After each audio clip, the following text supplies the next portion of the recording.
കാത്തുകൊണ്ടിരിക്കുന്നത് കർത്താവിന്റെ വിടുതലാണ്, കർത്താവിന്റെ കരസ്പർശനമാണ്. കർത്താവേ, എനിക്കൊരു നന്മ പ്രാപിക്കാൻ കഴിഞ്ഞിട്ടില്ല എന്ന് നമുക്ക് ആർക്കും പറയാൻ കഴിയത്തില്ല.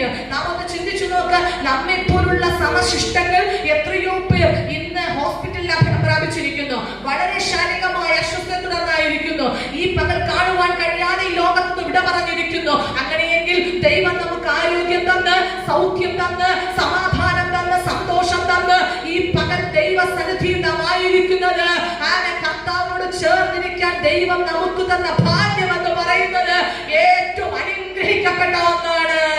ഹല്ലേലൂയ. ആ ദൈവിക സന്തോഷം അനുഭവിപ്പാൻ ഈ പകൽ ദൈവം നമ്മെ സഹായിക്കുന്നത് ഓർത്തു ദൈവത്തിന് സ്തോത്രം ചെയ്യുകയാണ്. നോക്കണമേ, അവൻ എന്നോട് പറ്റിയിരിക്കുക, ഞാൻ അവരെ വിടുവിക്കും. ഭക്തൻ പറഞ്ഞൊരു കാര്യമാണ്, ആരൊക്കെ ദൈവത്തോട് ചേർന്നിരുന്നിട്ടുണ്ടോ അവരുടെ ജീവിതത്തിലൊക്കെ വിടുതൽ വന്നിട്ടുണ്ട്, നിരാശകൾ മാറിയിട്ടുണ്ട്, കയ്പുകൾ മാറിയിട്ടുണ്ട്, സങ്കടങ്ങളെ മാറ്റിയിട്ടുണ്ട്, അനർത്ഥങ്ങൾ വഴിമാറിപ്പോയിട്ടുണ്ട്. പലപ്പോഴും വ്യസനകാരണമായി തീരുന്ന അനർത്ഥങ്ങൾ നമുക്ക് നേരെ വന്നുപെടാം, എങ്കിലും അവയിൽ നിന്നെല്ലാം കർത്താവ് തന്റെ ഭക്തന്മാരെ വിടുവിച്ചിട്ടുണ്ട്. ദൈവത്തോട് ചേർന്നവർക്ക് ആർക്കും താഴ്ചയല്ല വരുന്നത്, ഉയർച്ച പ്രാപിച്ചിട്ടുണ്ട്. അങ്ങനെയെങ്കിൽ ഈ പകൽ നിങ്ങൾ ഉറപ്പോടെ പറയണം, എന്റെ ജീവിതത്തിനകത്ത് എനിക്ക് താഴ്ചയല്ല, ഞാൻ ഉയർച്ച പ്രാപിക്കുകയാണ്. ഉപവാസ പ്രാർത്ഥനയിൽ നിങ്ങൾ ഇരിക്കുമ്പോൾ അകത്ത് ഹൃദയങ്ങൾക്കകത്ത് ഒത്തിരി ചിന്തകൾ നിങ്ങൾക്കുണ്ടാകാം, ഒത്തിരി പ്രാർത്ഥനാ വിഷയങ്ങൾ, ദീർഘനാളുകൾ നിങ്ങൾ പ്രാർത്ഥിക്കുന്ന നിരാശപ്പെടുത്തുന്ന ഒത്തിരി വിഷയങ്ങൾ നിങ്ങളുടെ ഹൃദയത്തിനകത്ത് പ്രാർത്ഥനയുടെ അടിക്കുറിപ്പുകളായി നിങ്ങൾ എഴുതിയിട്ടുണ്ട്. ഇന്ന് പകൽ ഇവിടെ ഇരുന്ന് നിങ്ങൾ പറ, കർത്താവേ, എന്റെ ജീവിതത്തിനകത്ത് താഴ്ചയല്ല, ഉയർച്ച തന്നെ ഞാൻ പ്രാപിക്കാൻ പോവുകയാണ്. പലപ്പോഴും ആത്മബലം നമുക്ക് ചോർന്നു പോവുകയാണ്. ദൈവമക്കളെ, നമ്മുടെ ആത്മബലം ചോർന്നു പോകരുത്. നമ്മുടെ അകത്തെ മനുഷ്യനെ നാം ബലപ്പെടുത്തണം. വചനം പറയുന്നു, നമ്മുടെ അകത്തെ മനുഷ്യനെ ബലപ്പെടുത്തുന്നതായി തീരട്ടെ. ഒരു ആത്മ മനുഷ്യൻ നമുക്കുണ്ട്. ആത്മാവിന്റെ ബലത്തിനകത്ത് പുതുക്കത്തോടെ ഈ നാളുകൾ നമുക്ക് കയറുവാൻ കഴിയട്ടെ. നിങ്ങളുടെ ഹൃദയത്തിൽ നിങ്ങൾ ഇന്ന് പകൽ പ്രാർത്ഥിക്കാൻ വേണ്ടി കടന്നു വന്ന് പ്രാർത്ഥനയ്ക്ക് വേണ്ടി നിങ്ങൾ സമർപ്പിച്ചിരിക്കുന്ന ഓരോ വിഷയങ്ങളെയും നിങ്ങളുടെ ഹൃദയത്തിനകത്ത് ഉരുവിട്ടിട്ട് പറ, കർത്താവേ, ഈ വിഷയത്തിനകത്ത് എനിക്ക് താഴ്ചയല്ല, ഞാൻ അതിന്റെ മേൽ ഉയർച്ച പ്രാപിക്കാൻ പോകുകയാണ്. ഞങ്ങളുടെ ജീവിതത്തിനകത്ത് ഒരിക്കലും താഴ്ച വരത്തില്ല.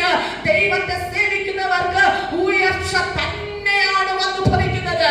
അതുകൊണ്ട് ഈ പകൽ ദൈവത്തെ അറിഞ്ഞ് കർത്താവിന്റെ നാമത്തെ രുചിച്ചറിഞ്ഞ് എന്റെ ജീവിതത്തിനകത്ത് കണ്ണുനീരല്ല, കൈപ്പല്ല, സന്തോഷത്തിന്റെ പരിപൂർണത ലഭ്യമാകുകയാണ്.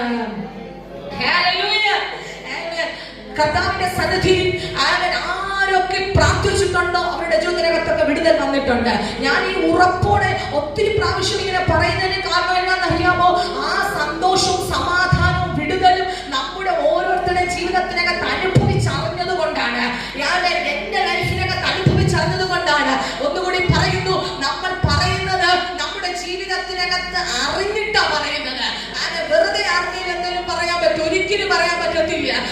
വചനം നാം പഠിച്ചു കഴിഞ്ഞാൽ, ഓരോ ഭക്തന്മാരുടെയും എഴുത്തുകൾ നാം പഠിച്ചാൽ അവരുടെ ജീവിതത്തിനകത്ത് അനുഭവിച്ചും അറിഞ്ഞും പ്രാപിച്ചും ദൈവത്തിൽ നിന്ന് പ്രാപിച്ചും ഒക്കെ എഴുതിയ ഭാഗങ്ങളാണ് നാം വായിക്കുന്നത്. അതുകൊണ്ട് തന്നെ ഉറപ്പോടെ നമുക്ക് പ്രസ്താവിക്കാൻ കഴിയും, ഇനി മുതൽ, ഇന്നു മുതൽ എന്റെ ജീവിതത്തിനകത്ത് അനുഗ്രഹങ്ങൾ വർഷിക്കപ്പെടുകയാണ്.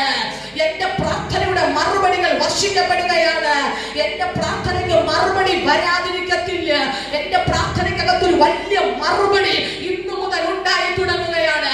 അങ്ങനെ ഉറപ്പുള്ള ദൈവജനം ഒരുമിച്ച് പറ, കർത്താവേ, എന്റെ പ്രാർത്ഥനയ്ക്കകത്തൊരു വലിയ മറുപടി, അങ്ങയുടെ നാമത്തെ അറിഞ്ഞ എനിക്ക്, അങ്ങയെ സേവിക്കുന്ന എനിക്ക്, അങ്ങയോട് പറ്റിയിരിക്കുന്ന എനിക്ക് വേണ്ടി ഒരു മറുപടിയുടെ കരവുമായി ദൈവ സാന്നിധ്യം ഇറങ്ങണമേ എന്ന് അങ്ങനെ പറയുമ്പോ നിശ്ചയമാണ് നമ്മൾ ചില അന്തരീക്ഷ മണ്ഡലങ്ങള് നമുക്ക് നേരെ വിരോധമായി നിൽക്കുന്ന ദാനിയേലിന്റെ പ്രാർത്ഥനയ്ക്ക് വിരോധമായി ഇറങ്ങിയ ചില പാഴ്സി പ്രഭുവിന്റെ ശക്തിയെ വചനം